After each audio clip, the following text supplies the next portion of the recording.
బ్రహ్మర్షి పితామహ బ్రహ్మర్షి పితామహ పత్రిజీకి స్వర్ణమాలమ్మకు నా ఆత్మ ప్రణామాలండి.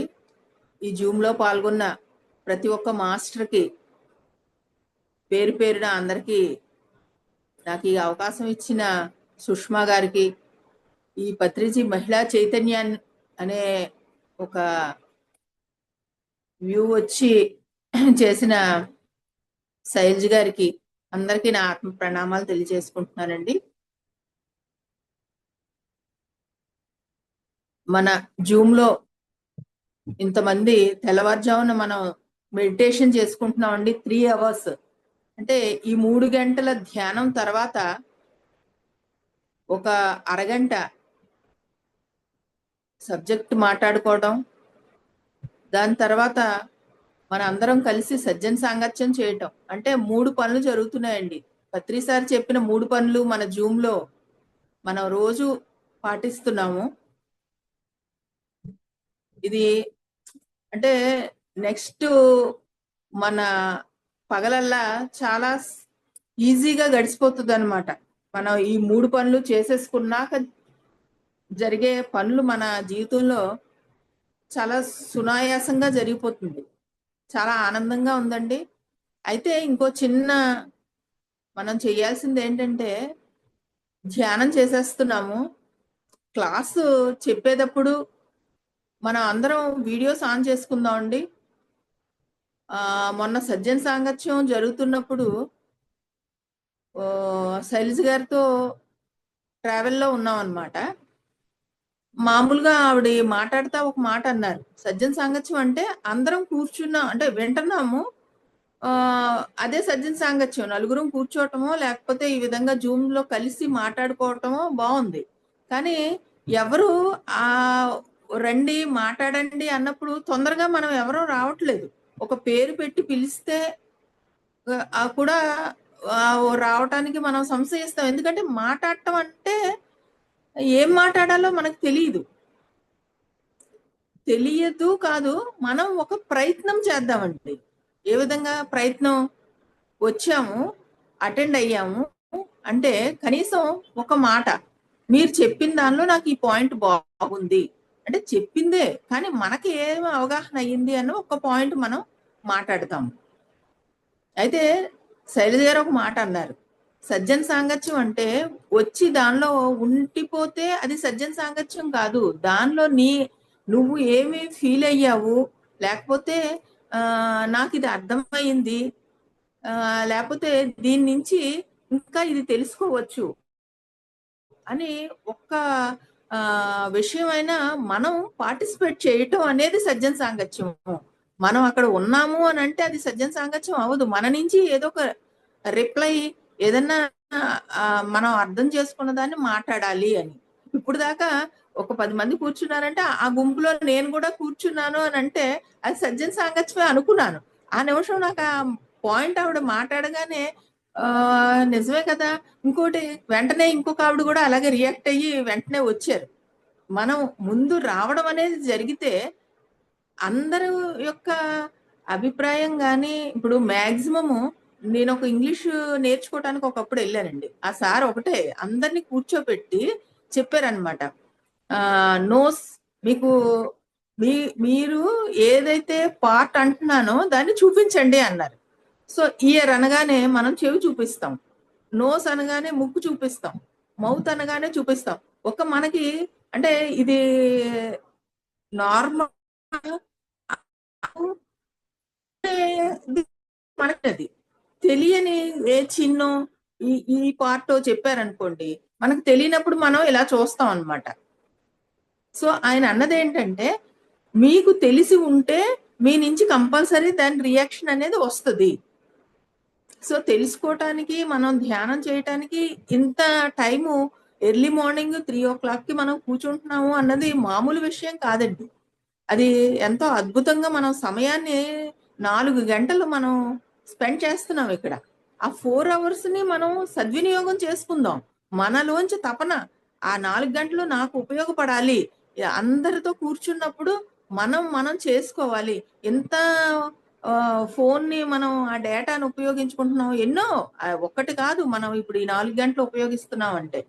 సో ప్లీజ్ ఫ్రెండ్స్, అందరం ఈ సమయాన్ని బాగా సద్వినియోగం చేసుకోవటానికి ప్రయత్నం చేద్దామండి. ఆ, ఒక్కొక్కళ్ళు అంటే నా ఉద్దేశం ఏంటంటే, ప్రతి ఒక్కళ్ళు ఇప్పుడు పార్టిసిపేట్ చేశారు, 14 మెంబర్స్ ఉన్నాం మనం. ఆ 14 మెంబర్స్ కూడా రోజుకి ఒక ఏదైనా కూడా మీరు ఒక బుక్ లో కానీ, జస్ట్ మీ టైంలో ఏ పుస్తకంలో కానీ చదివిన ఒక సెంటెన్సెస్ ని చెప్పటానికి మనం ప్రయత్నం చేద్దాం. ఒక హాఫ్ అన్ అవర్ మనకి దీని తర్వాత టైం ఉన్న టైంని ఒక హాఫ్ అన్ అవర్ లో ఒక్కొక్క సెంటెన్స్, ఎక్కువ టైం తీసుకొని కాదు, ఒక్క 2 సెకండ్స్ లో ఒక్క సెంటెన్స్ చెప్పుదాం. అంటే మనం ఒక్కసారి మాట్లాడాం అనుకోండి, అది రెండోసారి ఈజీ అవుతుంది, మూడోసారి ఇంకా ఈజీ అవుతుంది. మనం ఎంతసేపు ఏం మాట్లాడాలో తెలియటం లేదు అని మనం ఎప్పుడైతే ఆగిపోయామో, మనం ఎప్పటికీ మాట్లాడటం అనేది జరగదు, మాట్లాడలేము. చాలా మంది చెప్తున్నారు, వాళ్ళ ఎక్స్పీరియన్స్ చెప్తున్నప్పుడు చాలా చక్కగా చెప్తున్నారు. మాకు మొదట స్టేజ్ ఎక్కితే కాళ్ళు వణికిపోయేవి, మాట వచ్చేది కాదు. పెద్ద పెద్ద మాస్టర్సే, మన శైలజ మేడం గారు కూడా చెప్తారు.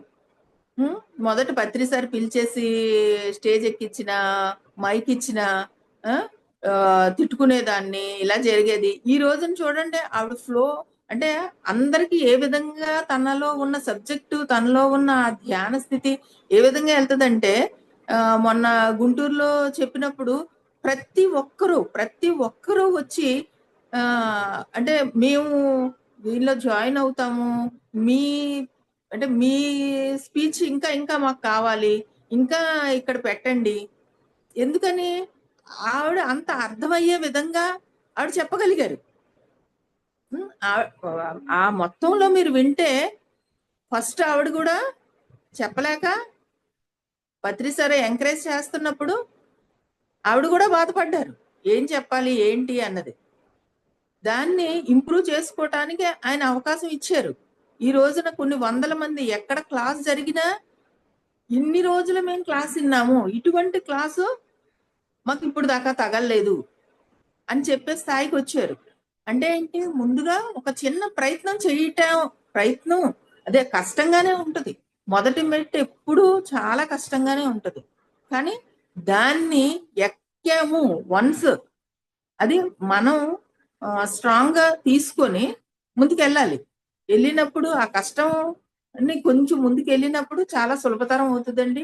మన నుంచి ఇప్పుడు మనం ఈ చేస్తున్న దాని నుంచి కొన్ని వేల మందిని మనం కూడా తయారు చెయ్యాలి.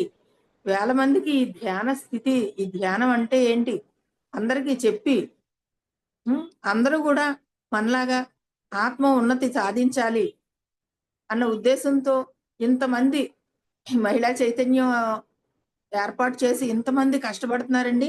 ఇందులోకి వచ్చిన ప్రతి ఒక్కరూ కూడా ముందుకి రావాలి.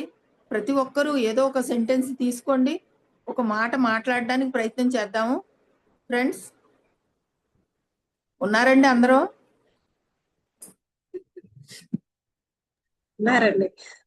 ఉన్నారా? సరే, అయితే ఈరోజు నేను తటవర్తి రాఘవరావు గారి మన జీవిత శాస్త్రం అనే దాని నుంచి ఒక 2-3 సబ్జెక్ట్స్ చెప్పడానికి ప్రయత్నం చేస్తాను. నాకు కూడా లోపల ఉన్న బయటికి ఏం చెప్పాలి అన్నది అంతగా అంటే వర్డ్స్ పరంగా రాదు. సో నేను ఈ బుక్ ని ఎంచుకొని ఒక 2-3 ఇవి చెప్పాలని ప్రయత్నం చేస్తున్నానండి. అయితే ముందు, భుక్తి కోసం చదివే వేరు, ముక్తి కోసం చదివే చదువు వేరు అంటున్నారండి. భుక్తి కోసం చదివే చదువుకి ప్రాపంచిక విద్య అంటారు, మరి ముక్తి కోసం చేసే చదువుని ఆధ్యాత్మిక విద్య అంటారంట. కోటి విద్యలు కూటి కొరకే అన్నటువంటి మానవుడు ఎన్ని విద్యలు నేర్చుకున్నా అవి భుక్తికి, భోగాలకు ఉపయోగపడుతున్నాయి, కానీ దుఃఖాన్ని నివారించలేకపోతున్నాయి. ఎందుకనంటే మనకి ఆధ్యాత్మిక విద్య యొక్క అవగాహన లేదు. ఇంకా రోగాలు, అశాంతి, భయం లాంటి జీవిత సమస్యలు పరిష్కరించుకుంటూనే ఉంటున్నాం. అంతేకాదు శాశ్వత ముక్తిని కూడా పొందలేకపోతున్నాం అంటండి. జీవితానికి సంబంధించిన అలాంటి విద్యనే జీవిత శాస్త్రం అని కూడా ఈయన ఒక బుక్ రాశారు, చాలా బాగుంది. మొన్న మేము అరుణాచలం వెళ్ళినప్పుడు అందరం ఒక్కొక్క పుస్తకం తీసుకొచ్చుకోండి, దాన్ని అక్కడ మనం అందరం కూర్చొని మహిళా చైతన్యం వాళ్ళు అందరం వెళ్ళామండి. ఒక 20 మంది దాకా వెళ్ళటం జరిగింది. పూర్తిగా 5 రోజులు కూడా చక్కని ధ్యానం, సజ్జన సాంగత్యం, బుక్స్ చదువుకొని అందరం కూర్చొని చేసాం అనమాట. తీసుకురండి అని శైలజ గారు ప్లాన్ చేసి చెప్పినప్పుడు, నేను వశిష్ఠ గౌతమిలో జాబ్ చేస్తాను, అది కాకుండా రాజమండ్రిలో ఈ విధంగా మహిళా చైతన్యంలో నేను పార్టిసిపేట్ చేయడం జరుగుతుంది. అయితే అన్ని హడావిడిగా చదువుకోవటమే, అన్ని పనులు చేసుకొని. ఆ రోజున వశిష్ఠ గౌతమిలో చూస్తే ఒక అల్మారీ పుస్తకాలు ఉన్నాయండి మొత్తం. కనీసం ఒక 30-40 బుక్స్ ఉన్నాయి. అయితే దానిలో ఏ బుక్ తీసుకెళ్ళాలి అన్ని వెతుకుతున్నాం అనమాట. టగటగ ఇదొద్దు, అదొద్దు, ఇందులో వద్దు, రామ్తా బుక్స్, ఇంక వేరే వేరే ఉన్నాయన్నమాట. సడన్ గా ఈ బుక్ 2-3 సార్లు నా చేతికి వచ్చింది. సో చలో చాలా సింపుల్, లోపలికి తీసి చదివితే చాలా సింపుల్ గా ఉంది. అంటే వినటానికి, చదవటానికి, ఎదుటి వాళ్ళకి అర్థం కావడానికి కూడా చాలా సింపుల్ లాంగ్వేజ్ ఉంది. ఇది తటవర్తి గారిది చాలా బాగుందని చెప్పేసి జీవిత శాస్త్రం అనేది తీసుకెళ్ళటం జరిగింది. చాలా బుక్ లో చాలా చక్కగా ఉన్నాయండి. ఆయన మొదటి పేజే ఏం రాస్తున్నారంటే,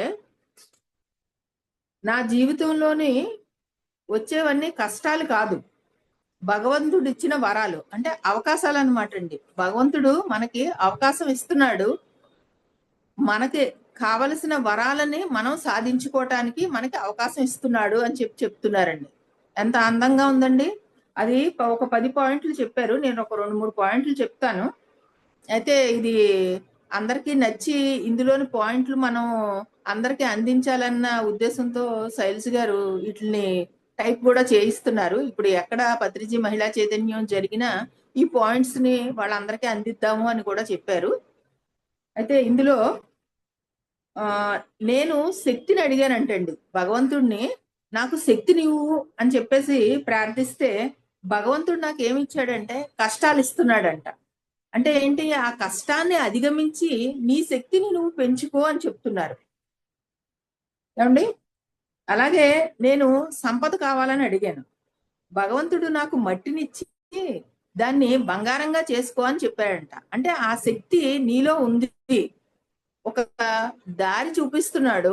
దాన్ని మనం ఏ విధంగా, ఎంత పట్టుదలతో దాన్ని ఏ విధంగా మలుచుకోవాలి అన్నది మన చేతిలోనే ఉంది. ఆ శక్తి కూడా నీ చేతుల్లోనే ఉంది అని చెప్పి భగవంతుడు మనకు తెలియజేస్తున్నాడండి.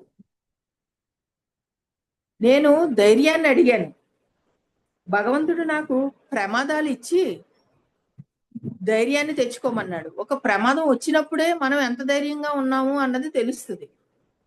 నేను చాలా ధైర్యంగా ఉన్నాను అన్నంత మాత్రాన అది, అంటే ప్రాక్టికల్ గా ఏం చేస్తున్నాడంటే అక్కడ భగవంతుడు మనకు కల్పిస్తున్నాడు అనమాట. అందుకే ఏమంటున్నారు, నా జీవితంలోని కష్టాలు కాదు, భగవంతుడు ఇచ్చిన వరాలు అని చెప్తున్నాడండి. నేను పురోగతిని అడిగాను, భగవంతుడు నాకు అవరోధాలు కల్పించి సాధించమన్నాడు. అంటే నా పురోగతి ఎప్పుడు వస్తుంది, నాకు నా కష్టాన్ని నేను అధిగమించి నేను ఆ పురోగతిని నేనే సాధించుకోవాలి. ఒకళ్ళు వరాలు ఇవ్వరు, మనం అనుకున్న దాన్ని వరంగా మనమే మార్చుకోవాలి అని చెప్తున్నారు. అలా 10 పాయింట్లు ఉన్నాయండి. అయితే ఇంకోటి, ధ్యానం ఎందుకు చేయాలి, ధ్యానం చేయటం వలన ఎంతో, ఇప్పుడు హయ్యర్ సబ్జెక్ట్స్ 5వ క్లాస్ పిల్లవాడు డిగ్రీ పుస్తకం చదివాడు అనుకోండి, చదవడం అయితే చదివేయగలుగుతాడు, అక్షరాలు వాడు నేర్చుకున్నాడు కాబట్టి చదివేస్తాడు. పుస్తకం అనేది ఒక సెంటెన్సెస్ చదివేస్తాడు. కానీ దానిలోని అర్థం తెలియాలంటే 5వ క్లాస్ చదువుతున్న పిల్లవాడికి డిగ్రీ పుస్తకాల్లో అర్థం అనేది కష్టం అవుతుంది. అదే మన జీవితం కూడా, మనం ఉన్న స్థితిలో మనకు వచ్చే సమస్య కానీ, మనకు వచ్చే జీవితంలో వచ్చే పాఠాలు ఎలా మనకి సులభంగా అర్థం కావాలంటే మనం ఒక ధ్యానాన్ని చేయటం వలన ఆ స్థితికి చేరుకుంటామని చెప్తున్నారండి. మనం ఒక నార్మల్ లెవెల్లో రోజు వండుకున్నామా, తిన్నామా, ఇంట్లో స్థితి, ఈ స్థితిలోనే వెళ్ళిపోతున్నాం. కానీ మనకి ఆత్మ ఉన్నతి ఇవన్నీ ఏంటంటే పుస్తకాల్లో చదువుతాము, లేకపోతే ఎవరో చెప్తే వింటాము. విన్నప్పుడు ఓహో అవునా, ఈ శరీరమా, ఆత్మ. కానీ మనకి మనంగా తెలుసుకోవాలి అని అంటే ఒక ధ్యానం చేసినప్పుడు మనకి ఆటోమేటిక్ గా ఆ యొక్క స్థితి యొక్క ఫీలింగ్స్ అది అవును అన్నది తెలియటం జరుగుతుంది అని చెప్తున్నారు. ఆ ధ్యానం చేస్తేనే ప్రతి ఒక్క వివరంలోని ఫీలింగ్ మనకు తెలుస్తుంది అని చెప్తున్నారండి. అయితే ఈ ధ్యానం చేయటం అనేది మనం కూర్చోగలిగిన సమయం అంటే ఫస్ట్ మనం ఏం చేస్తాం, మనకు ఉన్న ఏజ్ 40 ఏళ్ళు ఉన్నాయి అని అంటే 40 మినిట్స్ అంటే 40 మినిట్స్ ఎలా లెక్కేసుకుంటాం, కూర్చున్న దగ్గర నుంచి 40 మినిట్స్ కాదమ్మా. మనం ఎప్పుడైతే డీప్ స్టేజ్ లోకి వెళ్ళగలుగుతాం అంటే ఒక 10 మినిట్స్ బిఫోర్ తీసుకున్నప్పుడు ఒక 50 మినిట్స్ కనుక మనం కూర్చొని చేయగలిగితే అది సాధన మొదలనమాట. మనం పొద్దున ఒకసారి సాయంత్రం ఒకసారి మనం చేసుకున్నాము, దాని నుంచి నిదానంగా ఎక్కువ సమయం కూర్చునే స్థితికి చేరతాం. అది చేరిన తర్వాత కూడా కొన్ని నియమాలు పాటిస్తే తొందరగా ఆ ధ్యాన స్థితికి వెళ్ళటం జరుగుతుంది అని చెప్తున్నారు. అవి ఏంటంటే ఆహారంలో మనం సాత్విక ఆహారం తీసుకోవటం ఒకటి. సాత్విక ఆహారం అంటే సాత్విక ఆహారం మొదలు పెడతాం, దాని తర్వాత మితాహారం. ఎప్పుడైతే మనం ధ్యానం చేయటం మొదలుపెట్టి ధ్యానం చేస్తున్నామో అది ఆటోమేటిక్ గా ఆ ఆహారం వెళ్ళే స్థితి తగ్గుతుంది. మనం ఫస్ట్ లో ఆకలికి ఎన్నైతే తింటామో దానిలో సగం అయిపోద్ది, అది ఆటోమేటిక్ గా జరుగుతూ వెళ్తుంది అనమాట ఆ ధ్యాన స్థితిలో. ఇంకో ఏంటంటే మనం మాట్లాడే మాట కూడా ఒక్క నిమిషం మనం ఏం మాట్లాడుతున్నాము అన్నది కొద్దిగా ఆలోచించుకొని మిత భాషను అంటే అక్కడ అవసరం అయితేనే మాట్లాడమంటున్నారు. ఏ విధంగా సరదాగా ఉన్నప్పుడు ఏం మాట్లాడుతున్నామో తెలియకుండా ఎక్కువగా మాట్లాడేసి అది ఎవరికి ఉపయోగపడని మాటగా వద్దు. మనం మాట్లాడితే మనకన్నా ఉపయోగపడాలి, లేదా ఎదుటి వాళ్ళకన్నా అది ఉపయోగపడాలి. అది మన యొక్క ధ్యాన శక్తిని ఇప్పుడు మనం ఏ పని చేస్తున్నా మనలో ఉన్న ఆ శక్తి ఉపయోగపడుతూ వెళ్ళిపోతుంది. సో ఆ శక్తిని మనం ఏ విధంగా జాగ్రత్తగా మనలో ఉంచుకోవాలి అన్నది కూడా చెప్తున్నారు. ఆలోచన కూడా సరి అయిన ఆలోచన. మనకు అవసరమైతేనే దానికోసం ఆలోచిద్దాం. అవసరం లేని వాటి గురించి కూడా ఏదో చూస్తాము, దాని గురించి ఆలోచనలోకి వెళ్ళిపోకుండా మన ఆలోచనలే మన చేతుల్లో అంటే మన కంట్రోల్లో ఉంచుకునే స్థితిని కూడా మనల్ని మనం గమనించుకున్నప్పుడే ఇవన్నీ జరుగుతూ ఉంటాయి. మనం గమనించుకోకపోతే వెళ్తా ఏదో ఆలోచించుకుంటా వెళ్ళిపోతాం. యాంత్రికంగా పనులు చేసేస్తా ఉంటాము, బ్రెయిన్ లో ఇంకొక ఆలోచన వెళ్ళిపోతూ ఉంటది. అలా కాకుండా దీన్నే ఎరుకతో మాట్లాడటం అంటే ఏమి చేస్తున్నా నేనేం చేస్తున్నాను అన్నది మనల్ని మనం చూసుకుంటా వెళ్ళటాన్ని చెప్తున్నారు. ఎరుకతో ఆలోచించటం, ఎరుకతో మాట్లాడటం, ఎరుకతో ఆహారాన్ని స్వీకరించడం కూడా. మనం తీసుకుంటున్న ఆహారాన్ని రుచి ఒక్కటే కాకుండా మనం తీసుకుంటున్న ఆహారం మన యొక్క ధ్యాన స్థితికి ఉపయోగపడుతుందా అన్నది కూడా మనం ఎరుకతో చూసుకుంటే ఇవన్నీ కూడా మనకి మన ఆత్మ ఉన్నతికి ఎంతో ఉపయోగపడతాయని చెప్తున్నారు ఫ్రెండ్స్. ఒక కనబడే శరీరాన్నే కాదు మనం ఆత్మను కూడా పోషించుకోవాలి అని చెప్తున్నారు. ఏంటంటే సహజంగా మనం కనబడే శరీరం గురించి ఆలోచిస్తాం, ఎందుకంటే అది కనబడుతుంది కదా, దానికి సుఖాన్ని ఇవ్వటం ప్రయత్నం చేస్తాం. కారణం శరీరం కనబడుతుంది, కానీ ఈ శరీర ఆధారమైన ఆత్మ గురించి మనం పట్టించుకోకుండా ఉంటామంట. అందువల్ల శరీరాన్ని ఎంత సుఖపెట్టినా జీవితంలో శాంతి ఆనందాన్ని పొందలేకపోతున్నాం. చివరకు జీవితం పరిమళం లేని పుష్పంలాగా వాడిపోయిన మొక్కలాగా తయారవుతుంది అని చెప్తున్నారు. అయితే శరీరానికి ఆధారం ఆత్మే కాబట్టి ఆత్మకి ఏ విధంగా పోషించాలి, ఆత్మకి పోషణ ఏంటండి? ప్రతిరోజు ప్రతి ఒక్కళ్ళు ఆత్మ పోషణ చేస్తున్నారు, కానీ దాని వివరం తెలియటం లేదు. పగలల్లా కష్టపడతాం. ఒక రాత్రి సమయం వచ్చిందంటే కొంతమంది 8కో, 9కో, 10 గంటలకో ముందు నిద్రపోవాలి. ఒకరోజు ఒక పూట భోజనం దొరక్కపోయినా పర్వాలేదు గానీ మనకి, ఒక రాత్రి గనక నిద్ర మనం ఎప్పుడు నిద్రపోయే సమయం నిద్రపోకపోతే మాత్రం నెక్స్ట్ డే ఆ తర్వాత రోజు అంటే ఒక 2 రోజుల తర్వాత గూడా మనకు ఆ నీరసం అనేది కనబడతది. ఉంటది. మన పనుల్లో కనిపిస్తా ఉంటది. అంటే ఏంటి ప్రతి ఒక్కరూ ఆత్మ ఆహారమైన ఆ నిద్రని తీసుకొని, ఆ నిద్రలో మనకి కావాల్సిన విశ్వశక్తిని మనం తీసుకుంటున్నాం. అది తెలిసినా తెలియకపోయినా ప్రతి ఒక్కళ్ళు చేస్తున్న పనే. ఈ ధ్యానంలో మనం ఏం చేస్తున్నాం? ఎరుకతో ఆ విశ్వశక్తిని మూడింతలు ఎరుకతో మనం ఆలోచన రహిత స్థితిలో ఉన్నప్పుడు ఆటోమేటిక్‌గా విశ్వశక్తి ప్రపంచంలో ప్రతి ఒక్కళ్ళకి ఇవ్వబడుతుంది. అది ఇప్పుడు గాలి, నీరు ఎలా అయితే ఉందో విశ్వశక్తి కూడా అందరికీ ఇవ్వబడే వస్తువు. ఇవ్వబడే శక్తి.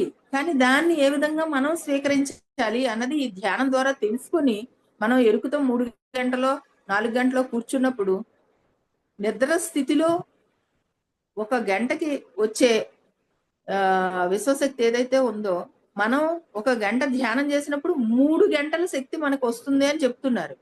సో, అటువంటి టైంలో మనం రాత్రుళ్ళు నిద్రను గూడా జయిస్తున్నాం. వేరే వేరే ధ్యానంలో కూర్చొని సజ్జన సాంగత్యాలు చేస్తా 2 గంటలు అర్ధరాత్రి 2 అయినా గూడా మెలకువగా ఉండి, మళ్ళీ ఉదయాన్నే 6కి లెగిసినా గూడా చాలా ఎనర్జిటిక్‌గా ఉండే కార్యక్రమాలు జరుగుతున్నాయి. సో, అంటే ఇది మనకి తెలిసినా, తెలియకపోయినా జరిగే విషయం అండి. సో, మనం దీన్ని ఇంకా ఎరుకతో మనం చేసుకొని, ఆ విశ్వశక్తిని ఎప్పుడైతే మనం తీసుకుంటామో, అది ఆత్మకు ఆహారం అని చెప్తున్నారు. అయితే ఇక్కడ ఒక చిన్న కథ చెప్పారు. ఒక బామ్మగారు ఉన్నారంట. ఆవిడి ఆవిడకి పువ్వులన్నా, చెట్లన్నా చాలా ఇష్టం అనమాట. ఆవిడేం చేశారు, ఉన్న స్థలంలో ఒక చిన్న తోటేసుకొని చాలా చక్కగా వాటిల్ని ఎప్పుడూ ఎక్కువ సమయాన్ని అక్కడ గడుపుతా, ఆ పూల తోటలో చాలా అందంగా పెంచుకున్నారంట. ఒకసారి ఆవిడకి అనారోగ్యం వచ్చింది. అయితే బయటికి వెళ్ళలేని పరిస్థితి మంచం మీద ఉండిపోయారు. అయితే ఆవిడకి ఇదంతా వచ్చిందని గాదు, ఆ పూల తోట ఏమైపోద్దా అని ఒక బెంగ పట్టుకుందనమాట. నా పూల తోట ఏమైపోద్ది అని చెప్పి అదే పదే పదే అంటుంటే, మనవడు ఏం చేశాడంటే, "బామ్మగారు మీరు భయపడొద్దు. అమ్మ నేను ఎళ్లి తోటని చాలా బాగా చూసుకుంటాను. ఆహ్, రోజు అక్కడ ఉంటాను" అని చెప్పాడు. చెప్పేసరికి ఈవిడకి చాలా ప్రశాంతతొచ్చింది. సరే గడిసింది. ఈ మనవడు ఏం చేశాడు, ప్రతిరోజు వెళ్ళటం, అది కొమ్మ కొమ్మకి నీళ్లు పోయటం, ప్రతి ఆకుని తుడవటం, ఇలా చేస్తా గడిపాడు. ఈలోపు ఈవిడకి మళ్ళీ ఆరోగ్యం కుదుట పడింది. పోన్లే నా మనవడు చాలా బాగా నా తోటను చూసుకున్నాడు. నా ప్రాణప్రదమైన తోట దగ్గరికి నేను వెళ్తాను అని మనవడిని తీసుకొని వెళ్ళిందంట. వెళ్తే ప్రతి చెట్టు ఇలా వాడిపోయి ఆహ్, ఇంకా ఇంక పోయే స్థితిలో ఉన్నాయన్నమాట. "ఇదేంట్రా నువ్వు ఇంత మాటిచ్చావు. నేనెంత నమ్మాను. నువ్వు ఏం చేశావు? తో ఎప్పుడు తోటలో గడిపానన్నావు. ఏమైపోయింది? ఈ చెట్లన్నీ ఇలాగా నిద్రపోతున్న స్థితికి ఏ విధంగా వచ్చింది?" అని అడిగితే, నేను చేశాను. ప్రతి ఆకు నీళ్ళతో తుడిచాను. ప్రతి కొమ్మ నీటితో తుడిచాను" అని చెప్పాడంట. "అదేంట్రా మరి చెట్టు వేర్లకి కదా నీళ్ళివ్వాలి" అని అడిగిందంట. "వేర్లా? ఎక్కడ కనబడుతున్నాయి? చెట్టు ఇదిగో ఇది చెట్టయితే కనబడుతుంది. నాకు వేళ్ళు కనిపించలేదుగా" అన్నాడంట. అలాగా ఈయన చెప్తున్నదేంటంటే, మనలో ఉన్న ఆత్మ కనపడట్లేదు కాబట్టి, ఆ ఆత్మ అంటే ఏంటో తెలియని అజ్ఞాన స్థితిలో ఉన్నాము. సో, మనం అది కనబడనంత మాత్రాన లేదు అని కాదు. ఆత్మ ఉన్నంత సేపే ఈ శరీరం నిలబడుతుంది. ఆత్మ అనేది లేనప్పుడు ఈ శరీరంలో ఉన్న జ్ఞానేంద్రియాలు గాని, మన చేతులు గాని, కళ్ళు గాని ఇంకేమి పని చేయవు. శవం స్థితికి వెళ్ళిపోతుంది. సో, ఇప్పుడు పోషించవలసింది శరీరాన్నా, ఆత్మనా? ఆత్మని ఎంత ఎక్కువగా నువ్వు తెలుసుకొని, ఆత్మని ఎంత ఎక్కువగా పోషణ చేస్తే, అంత తేజోవంతంగా శరీరం మారతది. ఎలా అయితే చెట్టుకి వేళ్ళ దగ్గర నీరిస్తే ఏ విధంగా చెట్టు ఆకులు గాని, పువ్వులు గాని ఏ విధంగా వస్తాయో, ఆ విధంగా మనం మన ఆత్మని మనం తెలుసుకోవాలి అని చెప్తున్నారండి. దేహ పోషణ కాదు, ఆత్మ పోషణ ముఖ్యం అని చెప్తున్నారు. అయితే ఇంకొకటి, ఆ, ముందు మనం మారాలి అంటున్నారు. మనం ఏ విధంగా మారాలి అని అంటే, మనం ఎన్నో పుస్తకాలు చదువుతున్నాము, లేకపోతే సజ్జన సాంగత్యంలో పార్టిసిపేట్ చేస్తున్నాము, ధ్యానం చేస్తున్నాము. ఇవి అన్నిటితో పాటు మనం కొన్ని విషయాలు చెయ్యాలి అంటున్నారండి. ఎంతసేపు ఎదుటి వాళ్ళల్లో మార్పు రావాలి, ఈ విధమైన సిచ్యువేషన్ లో వాళ్ళు అలా అన్నారు కాబట్టి నేను ఈ విధంగా ప్రవర్తించాను, ఇలా ఇటువంటి అభిప్రాయాన్ని మనం మార్చుకోవాలి అని చెప్తున్నారండి. మనకి ఇప్పుడు ఎదుటి వాళ్ళు ఏదో చేశారు సిచ్యువేషన్ ప్రకారం, ఆ నిమిషంలో ఆ ఎదుటివారు కాదు చేసింది, ఏదో నాలో మార్పు రావాలి, అందుకనే అది ఆ రూపంలో నా దగ్గరికి వచ్చింది అన్న ఆ యొక్క చిన్న మార్పు గనక మనం చేసుకుంటే, వాళ్ళని గురించి మనం విమర్శించడం గాని, వాళ్ళని గురించి వాళ్ళ అన్న మాటను పట్టుకొని ఏదో అయిపోయిందని గాని, మనం ఈ విషయం తెలుసుకున్నాక మనం ఆ వైపు వెళ్ళం. అంటే నాలో ఏం మార్పు రావాలి, ఈ ఈ ఈ యొక్క పరిస్థితి నాకు ఎదురయ్యింది అన్న విషయంలో మనల్ని మనం, మన లోపలికి, మనలో మార్పు కోసం మనం ముందుకి నడవాలి అంటున్నారండి. ఇంకొక పాయింట్,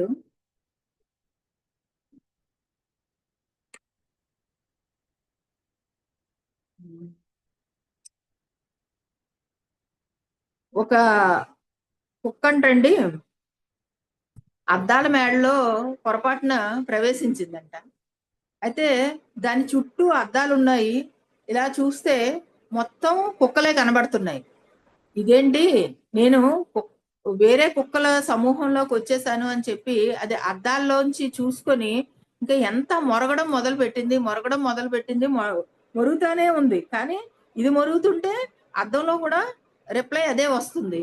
ఇంకా దానికి ఏదో అయిపోతుందని ఇంకా మొరిగి మొరిగి మొరిగి ఆ దాని లోపల నుంచి బయటికి రాలేక తిరిగి తిరిగి తిరిగి తిరిగి అక్కడే ప్రాణాలు కోల్పోయిందంట.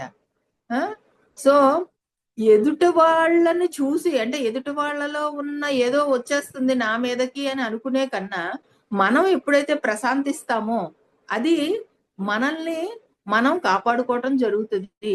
ఎదుటి వాళ్ళు ఏమంటున్నా, ఎదుటి వాళ్ళ యొక్క స్థితి ఏ విధంగా ఉన్నా మన స్థితిలో మనం ఉండి మనం బయటపడవచ్చు అని ఒక చెప్తున్నారు.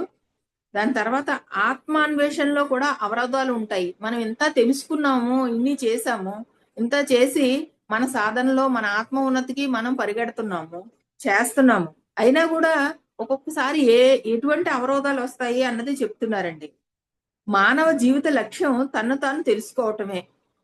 మనల్ని మనం తెలుసుకోవటానికే ఇంత ధ్యానం చేస్తున్నాము, అవగాహన పెంచుకోవటానికి ఈ ధ్యానం అంతా చేస్తున్నాము. అసలు లక్ష్యం కూడా మనం పైనుంచి కిందకు వచ్చింది కూడా దానికోసమే. కానీ భూమి మీదకి వచ్చాక ఇక్కడ ఆస్తులో, ఇక్కడ అందరిలో కన్నా ఎక్కువగా ఉండాలనో, అందరిలో కన్నా పేరు రావాలనో, ఈ విధమైన తపనలతో మాయలో పడిపోయి మనం వాటి వైపు దృష్టి పెడుతున్నాం. కానీ అసలు దృష్టి ఏంటంటే అండి, మానవ జీవిత లక్ష్యం ఏంటంట, మనల్ని మనం తెలుసుకోవడమే.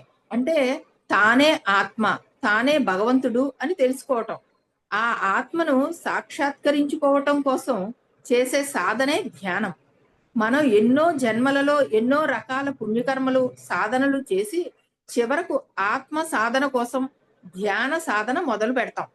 ఈ జన్మలో మనకు అది ప్రాప్తించిందని అనుకుందామండి. అంటే ప్రారంభ జన్మల్లో భగవంతుడు లేడు అనే స్థితి నుంచి మెల్లి మెల్లిగా కొన్ని జన్మల తర్వాత భగవంతుడు ఉన్నాడు అన్న స్థాయి నుంచి ఇంకా చాలా జన్మలు తీసుకున్న తరువాత భగవంతుళ్ళంతా ఒక్కటే అన్న అవగాహనతో ఇంకా ఇంకా జన్మలు తీసుకున్న తరువాత ఆ భగవంతుడు ఎక్కడో లేడు, నాలోనే ఉన్నాడు అని తెలుసుకుంటాం. అంతేకాదు, నాలో ఉన్న ఆ భగవంతుడు నేనే అని అర్థం చేసుకోగలుగుతాం. చివరకు భగవంతుడిగా మారవలసిందేనని అర్థం చేసుకుంటాం. అంటే మానవులంతా కాబోయే భగవంతుళ్ళే అన్న సత్యాన్ని తెలుసుకుంటాం. చివరకు దేవుళ్ళుగా మారతాం. ఈ రకమైన జన్మ పరంపరలో మొదట పూజలు, భజనలు, ప్రార్థనలు నుంచి స్తోత్రాలు చేస్తూ అలా సాధన పెంచుకుంటూ నామ జపాలలోకి వస్తాం. ఈ క్రమంలో ఎందరో గురువులను ఆశ్రయిస్తాం, ఎన్నో సత్సంగాలు చేస్తాం, ఎన్నో ఆధ్యాత్మిక పుస్తకాలు చదువుతాం. ఇలా ఎన్నో రకరకాల సాధనలు చేసిన తరువాత తానే భగవంతుడని అనుభవపూర్వకముగా తెలుసుకుంటే ధ్యానం తప్ప వేరే మార్గం లేదని కూడా తెలుసుకుంటాం.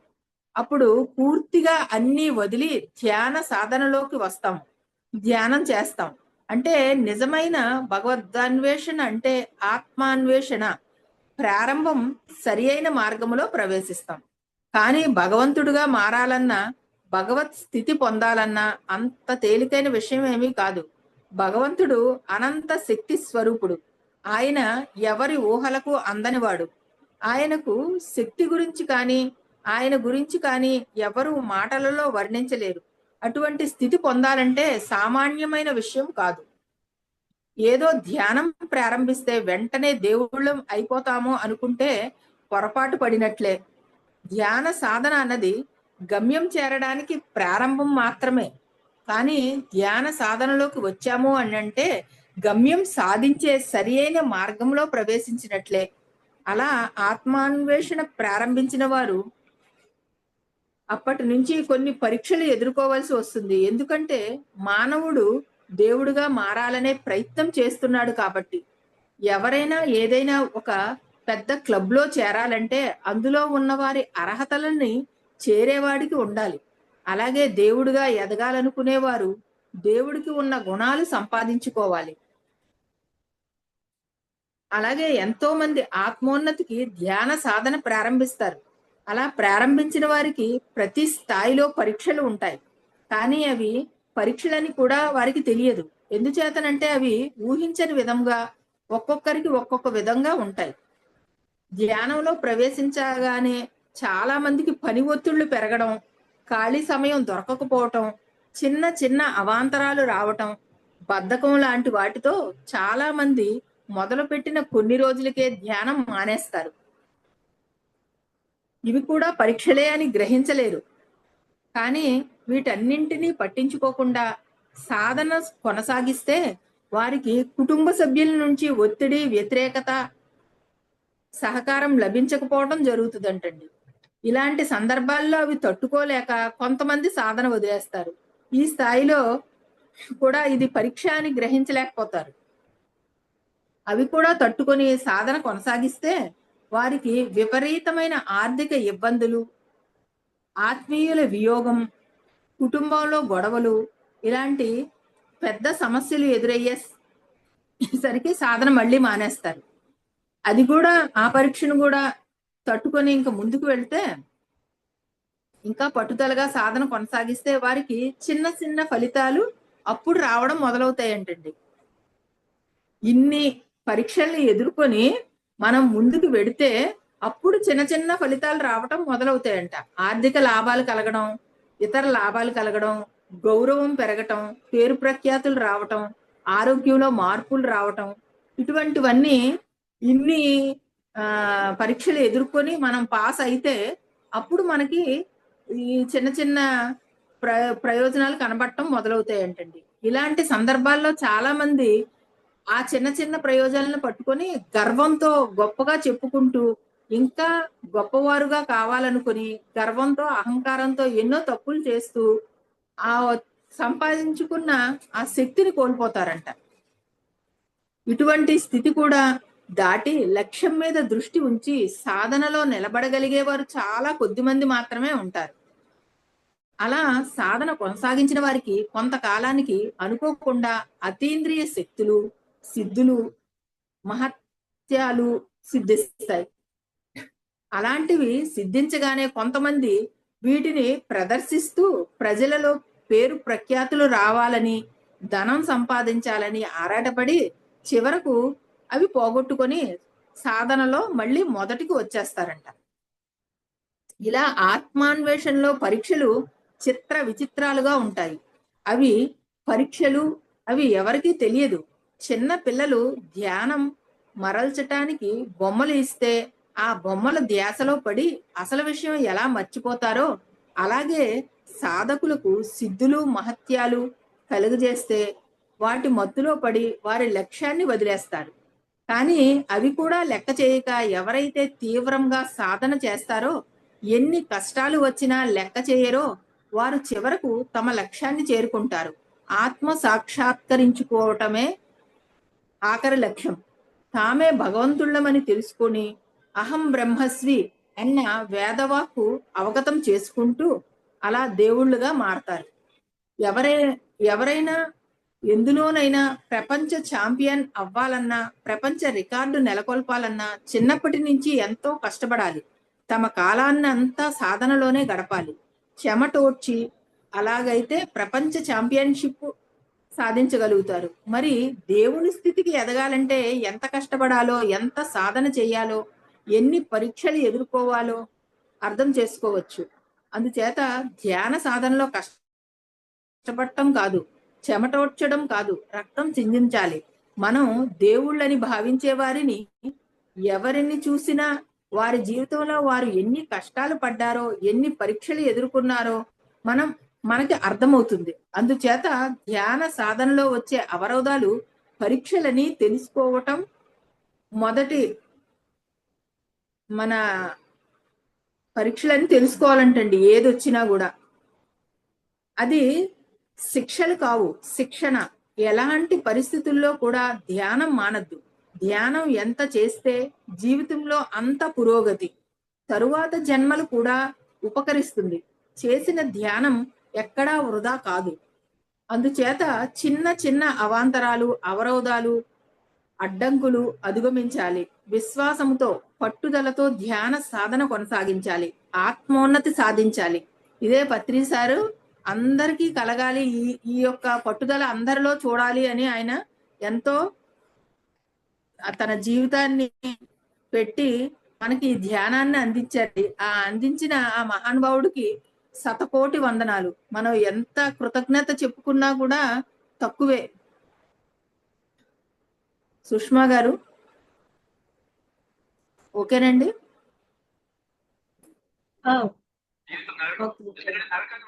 హాఫ్ అన్ అవరే కదా?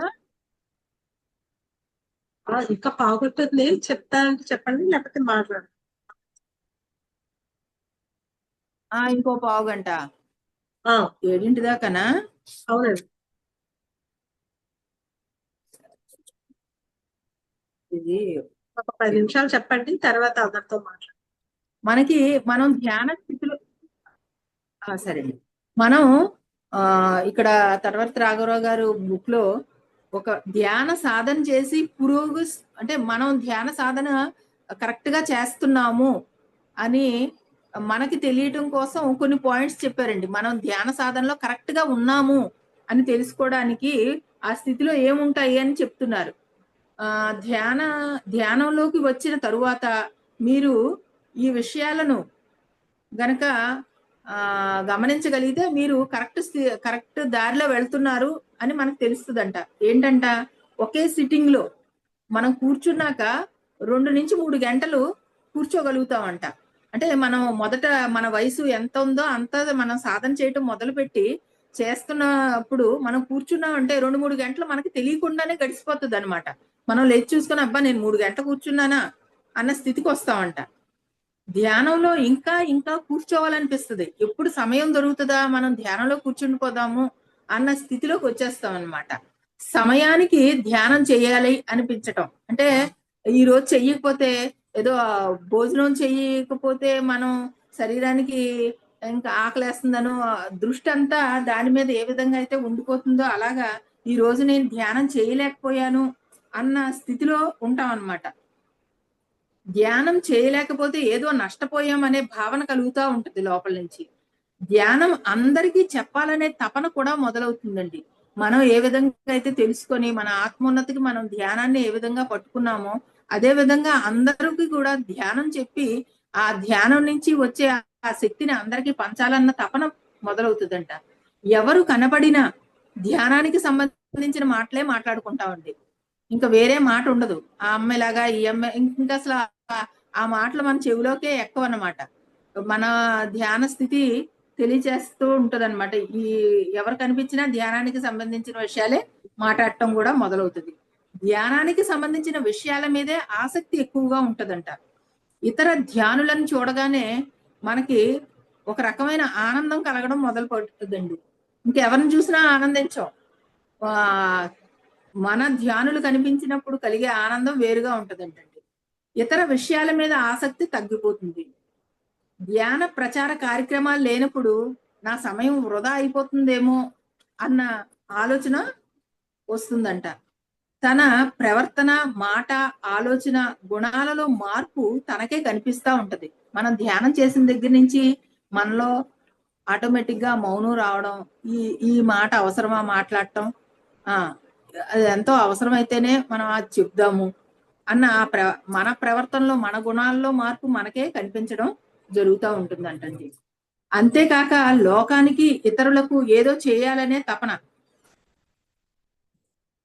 మా శైలజ మేడంకు ఉన్నట్టు అనమాట అండి. లోకానికి, ఇతరులకు ఏదో చెయ్యాలనే తపన. ఆ ఆ తపనలో ఆవిడ కూర్చోరు, మమ్మల్ని కూర్చోనివ్వరు. ఇంకా ఇంకా ఏదో చెయ్యాలనే కోరిక. మాంసాహారం మీద, రుచుల మీద కూడా ఆ ఇది తగ్గిపోతుంది. అంటే మనం ఏం తింటున్నాము అన్న విషయానికి మనం ప్రాముఖ్యం ఇవ్వమన్నమాట. తీసుకునే ఆహార పరిమాణం తగ్గిపోవటం, ఆటోమేటిక్ గా మనం తీసుకుంటున్న ఆహారం యొక్క పరిమాణం తగ్గిపోతుంది. అంటే కొద్దిగా తినగానే మనకి ఆ ఆకలి తీరిపోవటం, కడుపు నిండింది అనిపించడం జరుగుతుంది అనమాట. సాత్విక ఆహారాన్ని మాత్రమే తీసుకోవాలనిపించటం. ఇంతకు ముందు కొంచెం మసాలాలు అవి ఉంటే గానీ మనకి ఎక్కేవి కాదండి. ఇప్పుడు మసాలా వేస్తే మనకి ఎక్కట్లేదు. చాలా సాఫ్ట్ గా ఉండే ఫుడ్డే మనం తీసుకోవడానికి ఇష్టపడతాం. ధ్యానం స్థితి పెరుగుతూ ఉంటే మనలో కలిగే మార్పులు అన్నమాట ఇవన్నీ. శరీర సుఖాలు ఉన్నాయా లేకపోయినా మన స్థితి, మనం చేస్తున్న పనిలో మనం కంటిన్యూ అయిపోతాం. మన శరీరానికి ఏసీ గాలి తగులుతుందా లేకపోతే ఫ్యాన్ తగులుతుందా అన్న ఇది ఉండదు. మొన్న గుంటూరు వెళ్ళినప్పుడు మంచి ఎండ ఉంది, ఫ్యాను చాలా దూరంగా ఉంది, అయినా కూడా వన్ డే క్లాసు అలా చెప్పుకుంటానే వెళ్ళిపోయారు. ఆ చెమటలు ఆ ఇదిలో లేదు ఇంకా. అంటే ఆ స్థితికి మనం మారిపోతాం అనమాట అండి. ఆ శరీర స్థితిని మనం గమనించం ఇంకా. ఆ ఆ ధ్యానం గురించి చెప్పటం, ఈ క్లాస్ చెప్పటం అనే విషయాల్లో ఎక్కువ ఆసక్తి కలిగి ఉంటాం అనమాట. ఇంకా ఎంత పెద్ద సమస్య వచ్చినా, కష్టం వచ్చినా, దుఃఖం వచ్చినా మనల్ని అది దుఃఖం అది బయటకు కనబడుతుంది కానీ మన లోపల దుఃఖం అనేది రాదంట. సాక్షి తత్వంతో మనం చూస్తూ ముందుకు వెళ్ళిపోతాం. అక్కడ ఆగం. నాకు ఇది జరిగింది, నాకు ఈ కష్టం వచ్చింది అని కూడా మనం చూసుకోకుండా ముందుకు వెళ్ళిపోతాం. అంతకు ముందున్న పనులు మరింత సమర్థవంతంగా, అంటే అంతకు ముందు పనులు ఏ విధంగా అయితే నిదానంగా చేసుకునే వాళ్ళము అవి చాలా సమర్థవంతంగా చేయటం కూడా మనకి మనమే నిర్వహించుకోగలుగుతాం అనమాట. సమర్థవంతంగా చేయగలుగుతాం ఇంకా స్పీడ్గా. ఎన్ని పనులు చేస్తున్నా అలసట లేకపోవడం. మనం ఎప్పుడైతే ఇందాక చెప్పుకున్నట్టు విశ్వశక్తిని ఎప్పుడైతే మనం స్వీకరించడం మనకు వస్తుందో అలసట అనేది మనకి రాదు. ఆరోగ్యంలో, శక్తిలో మార్పు కనిపిస్తుంది. గతించిన సంఘటనలు గుర్తుకు రావు. అంటే పాస్ట్ ఏదైతే జరిగిపోయిందో అదే గుర్తు చేసుకొని బాధపడటం లాంటివి మనం ధ్యాన స్థితి పెరుగుతున్న కొద్దీ అది తగ్గిపోతుంది అనమాట. భవిష్యత్తు జీవితం గురించి ఆలోచించకపోవటం.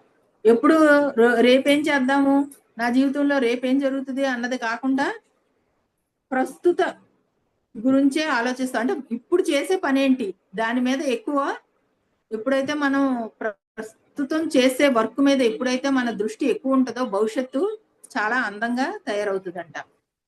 ప్రతి చిన్న విషయాన్ని అతిగా ఆలోచించకపోవటం. జరిగిపోయిన విషయాలను వదిలేస్తాం, దాన్నే పట్టుకొని ఆలోచిస్తా కూర్చోవటం అనేది మనం ధ్యాన సాధన ఎక్కువ పెంచుకుంటున్న కొద్దీ మనలో వచ్చే మార్పులండి ఇవన్నీ. ఎవరైనా ఏమైనా అన్నా, విమర్శించినా పట్టించుకోకపోవటం. ఎవరో వచ్చి ఇందాక మనం చెప్పుకున్నాం ఒక పాయింట్ లో, ఎవరో వచ్చి ఏదో అంటారు, దాన్ని మనం మనలో ఏం మార్పు తెచ్చుకోవాలి ఆ మాట మన దాకా వచ్చిందంటే అని చెప్పేసి మనం తయారవుతాం. ఈ ధ్యాన స్థితి పెరుగుతున్న కొద్దీ వాళ్ళు ఏమన్నారు, వాళ్ళు ఇది అన్నారు, ఆ విమర్శనే పట్టుకొని మనం కూర్చోం. ఇతరుల గురించి ఆలోచించకపోవటం, ఇతరుల వ్యవహారాల్లో తలదోర్చకపోవటం. సేమ్ మళ్ళీ అదే పాయింట్ వస్తుందండి. ఎదుటి వాళ్ళు ఎలా ఉన్నా మన స్థితిని మనం అక్కడ ఉండటం జరుగుతుంది. మన ధ్యానం యొక్క పవర్ మనకి పెరుగుతున్న కొద్దీ మనం ఈ ఈ యొక్క లక్షణాలతో ఉంటాం అన్నమాట. ఇతరులలోని లోపాల గురించి పెద్దగా పట్టించుకోకపోవటం, మాట్లాడకుండా ఉండటం. ఇతరుల్లో ఏ లోపాలు ఉన్నా కూడా మనం ఇతరుల యొక్క లోపాలను చూడం. వాళ్ళల్లో ఉన్న విశిష్టతని, వాళ్ళల్లో ఉన్న ధ్యాన స్థితిని, వాళ్ళల్లో ఉన్న ఎదుగుదలని మనం చూడగలుగుతాం అన్నమాట. తమలోని లోపాలు సరిచేసుకోవటానికి ప్రయత్నం చేస్తాం. మనలోని లోపాలను మనమే సరిచేసుకోవటానికి ప్రయత్నం చేయటం జరుగుతుంది. ఇతరులు ఏమనుకుంటున్నా పట్టించుకోకపోవటం. మనల్ని ఎవరో ఏదో అనేసుకుంటున్నారు అని ఇతరులకు నచ్చినట్టు మనం ప్రవర్తించటం జరగదు. పట్టించుకోకుండా మన యొక్క ఆత్మస్థితి, మన యొక్క ఆత్మ ఉద్ధరణకు మనం ఏం చెయ్యాలి అన్నది అది చేసుకుంటా వెళ్ళిపోతాం అన్నమాట అండి. ఈ శరీరము నేను కాదు అనే భావన కలుగుతూ ఉండటం. కుటుంబము, కులము, మతము, ప్రాంతము అన్న భావం పెద్దగా లేకపోవటం. అంటే మొత్తం మానవ జాతి అంతా ఒకటే, ఆత్మస్వరూపులే అని తెలుసుకోవటం. కుటుంబం అంటే మన కుటుంబం అంటే ఒక ఎక్కువ ప్రేమ, మన కులం అంటే ఎక్కువ ఇంట్రెస్ట్, మన ప్రాంతం వారంటే ఎక్కువ ఇంట్రెస్ట్. ఇది కాకుండా మొత్తం అందరూ ఒక్కళ్ళే అని తెలుసుకొని మనం వసుదైక కుటుంబంగా మారగలుగుతాం అన్నమాట అండి. కుటుంబం గురించే కాకుండా తన యొక్క ఆత్మ గురించి కూడా ఆలోచిస్తాం. ఇప్పుడు మనం మొత్తం ధ్యాన స్థితిలోకి వచ్చాకే మన శరీరం గురించి కాకుండా ఆత్మ గురించి, ఆత్మ ఉన్నతి చెయ్యాలంటే మనం ఏ విధంగా ప్రవర్తించాలి, మనం ఏ విధంగా ఆలోచించాలి, మనం ఏ విధంగా ఆహారం తీసుకోవాలి, ఈ విధమైన మార్పులన్నీ మనం ధ్యాన స్థితి పెంచుకుంటా వెళ్తా ఉంటే ఇవన్నీ ఆటోమేటిక్ గా మనలో కనపడతా ఉంటాయంటండి. ఇతరుల కాళ్లకు మొక్కాలనిపించకపోవటం. ఇంతకుముందు సాధువుకి గాని ఇంకో గురువు ఎవరికన్నా కూడా కాళ్ళకి దండం పెట్టుకోవాలి ఇవన్నీ ఉండేవి. అయితే మన ధ్యాన సాధన పెరిగే కొద్దీ, జ్ఞానం పెరుగుతున్న కొద్దీ అందరూ ఒకటే అన్న దీనిలో వాళ్ళ కాళ్లకు మొక్కాలని అనిపించకపోవటం అనేది జరుగుతుందని చెప్తున్నారండి. ధ్యానంలో వచ్చే అనుభవాల గురించి ఆలోచించకపోవటం. ధ్యానంలో ఎన్నో అనుభవాలు వస్తాయి. ఇందాక ధ్యాన స్థితిలో అవరోధాలు ఉంటాయని చెప్పారు కదా. ఆ విధంగా మనం పరీక్షలు పాస్ అవుతా వెళ్ళిన కొద్దీ మనకు కొన్ని సిద్ధులు ఇవ్వటం జరుగుతుందని కూడా చెప్పారు. ఆ సిద్ధుల గురించి ఇంకా ఆలోచించకుండా ఇంకా ముందుకు వెళ్ళిపోయే స్థితి మనం ఈ ధ్యాన సాధన చేస్తా ఉంటే మనకి పెరుగుతుందంట. విరివిగా ధ్యానానికి సంబంధించిన కార్యక్రమంలో పాల్గొనాలనిపించటం. విరివిగా అంటే ధ్యానానికి సంబంధించిన కార్యక్రమాలు ఎక్కడ అవుతున్నా కూడా మనం వాటిలో పార్టిసిపేట్ చేయడానికి ఇంట్రెస్ట్ చూపుతాం అన్నమాట. తెలిసినది నలుగురికి పంచాలనే తపన. ఏదైతే మనం తెలుసుకున్నామో, ఏదైతే ధ్యాన స్థితిలో ఉండి జ్ఞానాన్ని పొందుతున్నామో అది నలుగురికి చెప్పాలనే భావన, తపన పెరుగుతుందంటండి. జీవితం గురించి తెలుసుకోవాలనిపించటం. మన యొక్క అంటే మనం ఎన్ని జన్మలు ఎత్తాము అన్న ఆ జీవితాల గురించి తెలుసుకోవాలనిపించడం. ఆధ్యాత్మిక పుస్తకాల మీద ఆసక్తి, చదవాలనే కోరిక కలుగుతూ ఉంటదన్నమాట.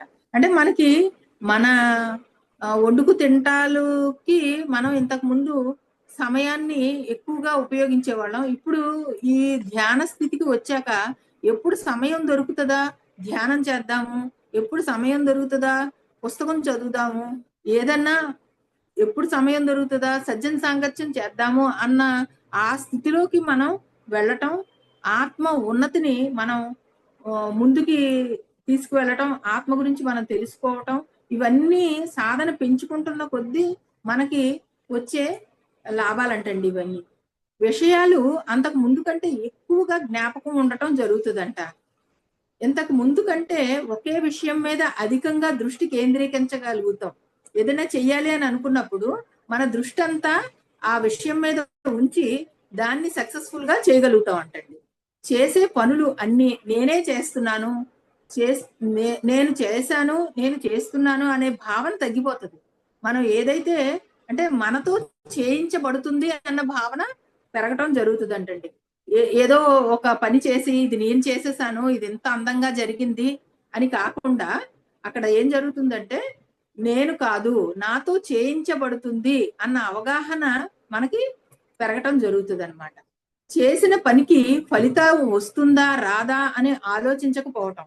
మనం ఒక పని చేసేసాక దాని యొక్క ఫలితం మనకి ఇంతగా వచ్చేసిందా అని అనుకోకుండా మనం ఆలోచనే మానేస్తాం అనమాట. ఫలితం వచ్చిందా లేదా మనకు అనవసరం అనమాట. చేసిన పనికి పేరు కూడా ఆశించం. మన పని మనది.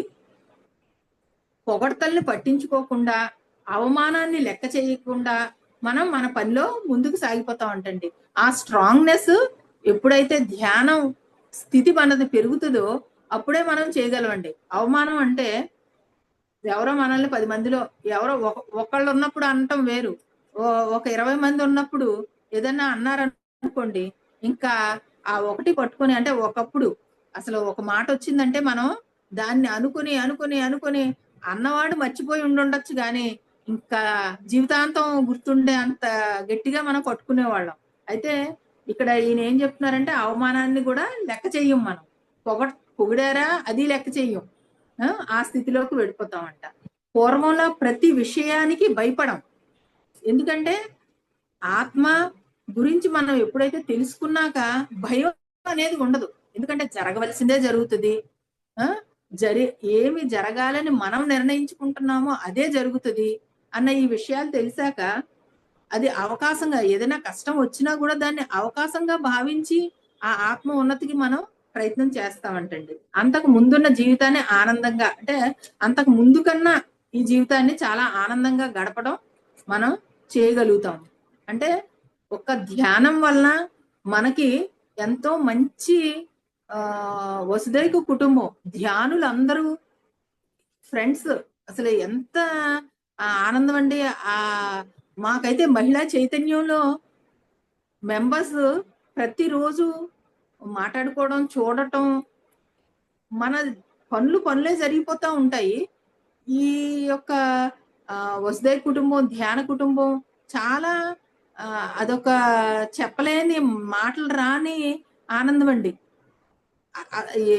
క్రితం జరిగిపోయింది ఏంటి, ముందుకు ఏం జరుగుతుంది తెలియదు కానీ సమయాన్ని మాత్రం చాలా చక్కగా సద్వినియోగం చేసుకుంటున్న టీం ఇది. వన్స్ వచ్చారు అని అంటే ఇక్కడ ఆ యొక్క ఫ్లేవర్ ని తీసుకోవడానికి అందరం ప్రయత్నం చేద్దాము. చాలా అందమైన టీం తయారవుతుందండి. పత్రిజీ మహిళా చైతన్యం నెలలో మా రాజమండ్రిలో 1 డే వర్క్ షాప్ చేయటానికి సిద్ధపడుతున్నారు. 3 days వర్క్ షాప్ చేయటానికి, ప్లస్ బయటకు వెళ్ళి కూడా 3 days వర్క్ షాప్ చేయటానికి ఒక 1.5 year నుంచి చేయటం జరుగుతుంది. ప్రతిదానికి అటెండ్ అవ్వలేకపోయినా కనీసం 3 జరుగుతున్న వాటిలో 2 అన్నా అటెండ్ అవ్వడానికి ప్రయత్నం చేయండి. అందరూ కూడా ప్రయత్నం చేయండి. మొదటి ఆలోచన ప్రయత్నంలో పెట్టుకుంటే మనం చేయగలం. సో ఒకసారి వచ్చి 30 గంటల ధ్యానం అంటే అది అసలు తలుచుకుంటేనే ఒక చాలా ఆనందంగా ఉంటుందండి. మన లైఫ్ లో ఆ నెల రోజుల్లో ఆ 3 రోజులు వర్క్షాప్ చేసి వచ్చినా కూడా అది వచ్చి అనుభవిస్తేనే, ఇక నుంచి ఈ సెషన్ నుంచి ఇప్పుడు పుత్తూరు పెడుతున్నాం కదా, 8, 9, 10 ఉంది. ఆ సెక్షన్ లో ఆ అనుభవాలు కూడా రికార్డ్ చేసి మన జూమ్ సభ్యులందరికీ అందిద్దాం అనుకుంటున్నామండి. ఎందుకంటే ఇప్పుడు దాకా చేసిన దగ్గర కూడా వాళ్ళు ఎన్నో, ఒక మేడం, రాజమండ్రి మేడమే చిన్న ఇది షేర్ చేస్తున్నాను. కొటాలా వెళ్ళినప్పుడు ఈ విధంగానే 30 గంటల ధ్యానం అయిపోయింది. ఇంకా లాస్ట్ ప్రాక్టికల్స్ చేపించారు. అయితే ఆవిడ ఇంకా వయసు 60 ఉంటాయేమోనండి, 60-70 మధ్యలో ఉంటాయి. ఆవిడ ఎక్స్పీరియన్స్ ఎప్పుడో వాళ్ళ నాన్నగారు చనిపోయారు, ఆయన కనిపించి ఆయన జర్నీ చెప్పారంటండి. ఆవిడ 30 గంటలు ధ్యానంలో పాల్గొన్నాక ఆవిడ ఇంకా విపరీతంగా ఏడుస్తున్నారు. అయితే ఒక 10 నిమిషాల తర్వాత ఆవిడ షేర్ చేసుకున్నారనమాట ఆవిడ ఎక్స్పీరియన్స్. ఎప్పుడో ఒక 20 years బ్యాక్ వాళ్ళ ఫాదర్ చనిపోతే ఆ చనిపోయిన ఆయన ఈవిడ్ని ఫాలో అయ్యేవారట. అంటే ఈవిడంటే ఇష్టం, ఈవిడ్ని ఫాలో అయ్యేవారట. ఈవిడ ఎంతసేపు ధ్యానంలో పిరమిడ్స్ కి, ఇప్పుడు కడతాలు, ఇటువంటి ప్లేసెస్ అన్నిటికీ వెళ్ళటం వీళ్ళు జరిగేది. సో పిరమిడ్ లోకి రాలేకపోయేవారట. ఆ ఆత్మ బయట ఉండిపోయేది అనమాట, లోపలికి రాలేకపోయేవారట. కానీ ఈవిడ కోసం ఆయన అక్కడే వెయిట్ చేస్తా, ఈ ధ్యానులందరినీ చూస్తా, ఇవన్నీ వింటా, జరుగుతున్నవన్నీ. ఈ విధంగా 20 years జర్నీ ఇప్పుడు 30 గంటలు చేశాక ఆయన పిరమిడ్ లోకి రాగలిగారు, ఆవిడ దగ్గరికి రాగలిగారు. ఎంత అద్భుతం అండి. ఇక నేను వెళ్తున్నాను అంటే ఈవిడ చేసింది అంటే మనం చేస్తున్నది మన వరకే కాదు జరుగుతున్నది. అటువంటి ఎక్స్పీరియన్స్లు ఉన్నాయండి. అటువంటివన్నీ మనం తీసుకొని రికార్డ్ చేసి మనం అందరికీ అందిద్దాము. ఓకేనా మేడం? ఓకే ఓకే సుష్మా గారు నా ఓకే చేత ఓకే గంట సేపు మాట్లాడిచ్చేసారు. ఏం మాట్లాడాలో తెలియదని నేను ఆ మైక్ రాళ్ళే